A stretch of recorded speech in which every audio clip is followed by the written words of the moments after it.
selama 3 hari itu kok nggak datang ke sekolah? Siapa dulu yang menjawab? Azril. Nah, Azril 3 hari kemana Azril? Di rumah aja. Di rumah aja. Ngapain dia? Tidur. Tidur. Orang tua kamu ada di rumah?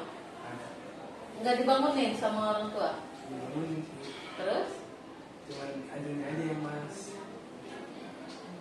Adriannya males. Boleh Bu tahu malesnya itu kenapa? Ya kayaknya sih kemarin kamu sekolah teknik. Terus sama orang tua dimasukin ke sini. Jadi maksudnya Adriel sebenarnya pengen SMK, Iya. tapi sama orang tua suruh sekolah ke sini. Iya. Azril pernah ngobrol sama orang tua tentang masalah ini. Udah. Terus tanggapan orang tua? Kalau boleh pindah-pindah Bu. Nggak boleh pindah. Nah, kalau udah kayak gini, jadi ke SMK enggak? Di sekolah di sini juga begini, gimana Azril? Pengen berhenti sih Bu. Pengen berhenti? Iya aja. Pengen berhenti aja. Kok jadi pengen berhenti? Ya kan dia niat sekolah di sini Bu. Nggak niat memperbaiki. Gitu Bu. Ibu pengen tahu Azril sama orang tua ngobrolnya udah sejauh mana tentang keinginan Azril untuk sekolah di SMK? Ya aja sih Bu. Terus? Pengennya kan dulu pas waktu SMP tuh udah bilang. Terus sama orang tua ketemu disuruh masuk SMA 1 di Singa. Alasannya apa kata orang tua Azril? Dekat gitu dulu, jadi kepantau sama orang tua. Kalau Azril sendiri kenapa pengen ke SMK? Ya itu sih, mengejar cita-cita. Cita-cita. Ya, Cita-cita? Mau jadi apa? Pengennya jadi apa? mekanik Bu. Kan ini. Ya. Berarti Azril udah punya basic ngotak-ngatik Iya, Bu. mesin apa biasanya yang sering ngotak-ngatik? Motor gitu Bu, yang bisa baru motor. Yang bisa baru motor. Iya. Perasaan Azril pas ngotak-ngatik motor gimana? Ya senang aja Bu, tambah hobi gitu, main-main motor kayak gitu Bu. Kalau di sini Azril udah punya teman akrab? Ada sih Bu, teman sekampung. Ya, kalau berangkat sama siapa? Azril sama dia berangkat bareng kalau ke sekolah. Paling jarang sih Bu, jarang. Temennya juga sama. Nggak masuk bareng gitu enggak. Enggak Bu. Temennya masuk tapi Adil nggak masuk. Iya Bu, kadang belok, kadang enggak. Yang ibu aneh, kalau misalnya kamu lagi di rumah nih, kamu nggak sekolah, kamu tiduran aja kan di kamar. Orang tua kamu nggak marah? Marah sih Bu. Nah, terus Kabur, kadang. kalau pas lagi dimarahin kamu kabur. Ya. Dan orang tua masih kekeh, pokoknya tetap di sini semanja saja sekolahnya. Iya Bu. Berarti ini konflik udah lumayan lama. Iya Bu. Tapi Adil udah tahu konsekuensinya kalau misalkan Alfa sebanyak 3 hari dalam 1 bulan misalkan harus bagaimana, konsekuensinya apa misalkan. Tapi Adil udah tahu. Tahu. Kalau misalnya ibu manggil orang tua Azril, ibu sampaikan apa yang ingin Azril katakan, Azril keberatan nggak? Ya gitu. Nah, jadi ini mungkin apa sih namanya, orang tua Azril harus tahu kondisi Azril di sekolah ini kayak gini. Ternyata apa namanya, Azril di sekolah di SMA ini nggak sesuai dengan keinginan. Akhirnya ya kayak gini, apa ini baru bulan ini, belum bulan yang kemarin. Tapi sebenarnya ada kok orang-orang yang apa namanya, sebenarnya dia nggak pengen di situ, tapi karena udah menerima, dia apa namanya, mencoba untuk menikmati dunia baru, dia akhirnya bisa. Ada orang yang seperti itu. Ada juga orang yang ketika dipaksakan justru makin berontak. Nah, Azriel termasuk yang mana? Makin berontak tuh. Makin berontak. Apa nggak mau nyoba Azriel misalkan mau nikmatin dulu di sini, cobain misalkan bersama teman-teman di sini, misalkan nggak mau nyoba. Bukan kasih kesempatan dulu sih. Kasih kesempatan dulu. Jadi gini, nanti kalau nggak besok atau lusa, ibu manggil orang tua Azriel, ya, ibu kirim surat, nanti ibu akan ngobrol ya tentang Azriel, bagaimana kegiatan Azriel di sini, dan termasuk membicarakan masalah Azriel. Siapa tahu nanti ada solusinya. Ibu juga kan baru dengar dari Azriel, ibu belum mendengar dari pihak orang tua, ya. Jadi nanti ketika ibu sudah ngobrol dengan orang tua Azriel dan ngobrol sama Azriel juga, siapa tahu nanti ada solusi untuk masalah ini, ya. Oke? Nah, jadi sementara sekolah dulu aja sebelum fix Azriel mau pindah sekolah atau bagaimana, tapi jangan sampai berhenti sekolah, ya. Jangan sampai berhenti sekolah. Kalaupun Azriel nanti pindah nggak sekolah di SMA Singa, itu tidak apa-apa, karena cita-cita itu memang harus diperjuangkan, ya. Tapi kalau Azriel sampai putus sekolah, sampai berhenti sekolah, rugi. Cita-cita nggak tercapai, akhirnya jadi pengangguran di rumah, jadi beban keluarga. Azriel juga masa depannya jadi yang nggak kebayang, kan cuma lulus SMP aja, ya. Oke. Setiap masalah pasti ada solusinya.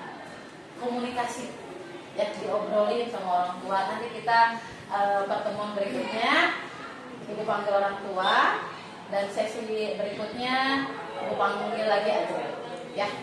Oke, paham ya? Nah, itu saja yang ingin ibu sampaikan. Nanti untuk masalah sama Elva, nanti kita aja Azriel boleh keluar, ya. Masuk ke kelas, nanti bilang sama Boy dan.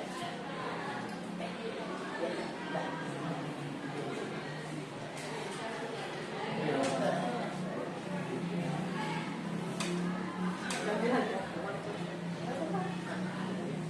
Nah, apa?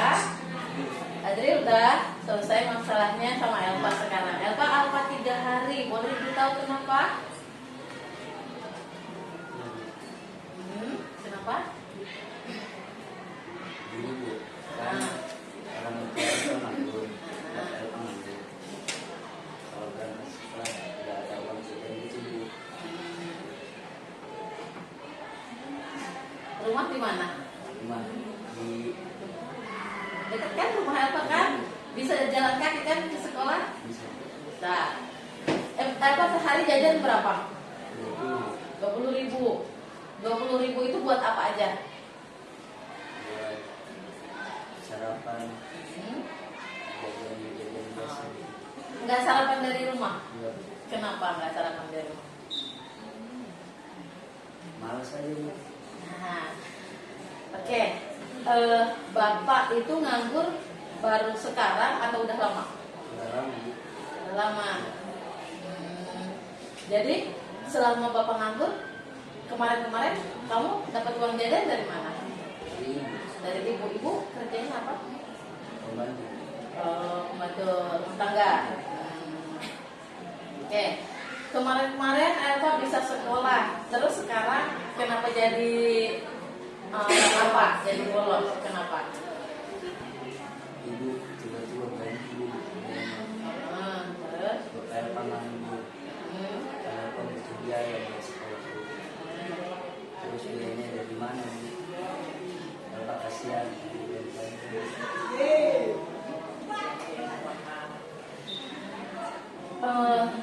Elva pengen berhenti karena ingin ngebantu orang tua. Terus apa mau kerja atau mau gimana? Mau langsung kerja. Udah kebayang kerjaannya apa? Belum. Sebagai gambaran, orang yang bekerja mengandalkan ijazah SMP itu biasanya kerja dengan menggunakan tenaga. Bapak udah siap dengan kerja kuli, misalkan mengeluarkan tenaga yang keras, misalkan udah siap capek kah, atau misalkan udah siap banting tulang, otomatis kan harus banting tulang ya. Udah siap, ya, seperti itu. Jadi nih untuk bayangan aja, kalau misalnya Elva mau kerja di pabrik itu sekarang minimal biasa SMA. Elva sekarang apa namanya dengan kondisi seperti ini untuk nyari kerja Elva aja belum tahu nih mau kerja apa. Sedangkan sekolah udah setengah perjalanan, udah mau lulus. Jadi sayang banget kalau kata ibu, Elva harus berhenti sekarang. Kita siasati dulu deh. Elva bisa sarapan dari rumah nggak kira-kira? Bisa. Oke, sarapan dari rumah. Terus bisa bawa bekal kan dari rumah? Oke, bawa bekal. Minum bisa bawa dari rumah? Bisa. Nah, jadi untuk jajan menurut ibu ya Kenyang ya kan? Yang penting kamu udah sarapan, kamu bawa bekal, bawa minum. Kalaupun nggak ada uang, menurut ibu kamu aman, karena kamu nggak harus naik ojek, karena nggak harus pakai angkot dan lain sebagainya. Oh, jalan kaki juga bisa. Sarapan dari rumah udah, makan siang bawa bekal, minum bawa minum sendiri. Jadi kalaupun misalnya kamu bawa uang hanya 5.000, ibu rasa cukup, betul nggak? Betul. Oke. Jadi gini Pak, kita kalau memiliki ijazah lebih tinggi, pekerjaan bisa lebih baik. Ketika pekerjaan kita lebih baik, penghasilan kita, gaji kita jauh lebih besar. Ketika gaji kita lebih besar, itu lebih membahagiakan buat diri kita dan bisa membantu orang tua. Ya. Kalau Elva sekarang berhenti, Elva belum dapat pekerjaan, belum tentu langsung dapat pekerjaan. Yang kedua, kalaupun Elva langsung dapat pekerjaan, mungkin pekerjaan yang berat, yang gajinya pun kecil. Ya. Nah, sekarang ini ibu perlu memanggil orang tua Elva? Perlu. Oke, kalau orang tuanya Azril kan tadi ibu panggil besok. Kalau Elva, ibu mungkin ingin ngobrol-ngobrol juga. Nanti ibu titipkan suratnya ke Elva untuk lusa ya. Nanti sampaikan ya ke orang tua biar datang. Ibu juga pengen ngobrol-ngobrol lebih lanjut tentang Elva dan keluarga ya. Oke, itu saja yang ingin ibu sampaikan. Mohon maaf sudah ganggu waktunya.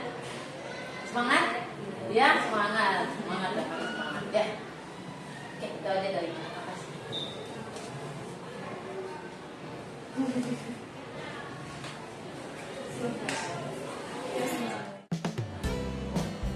Serta didik di SMN 1 Jasina lebih cenderung kepada faktor ekonomi. Hal ini menyebabkan sehingga anak resiko rentan putus sekolah cukup tinggi. Tim BK SMN 1 Jasina lebih berfokus dalam upaya program pencegahan anak rentan putus sekolah yang dimulai dari upaya yang pertama, identifikasi masalah, yang kedua, komunikasi dengan wali kelas, yang ketiga, penanganan siswa yang bermasalah, yang keempat, komunikasi dengan orang tua siswa dan juga siswa, dan yang terakhir, pemecahan masalah. Program ini dapat berjalan dengan baik dan dapat mencegah siswa putus sekolah. Terima kasih.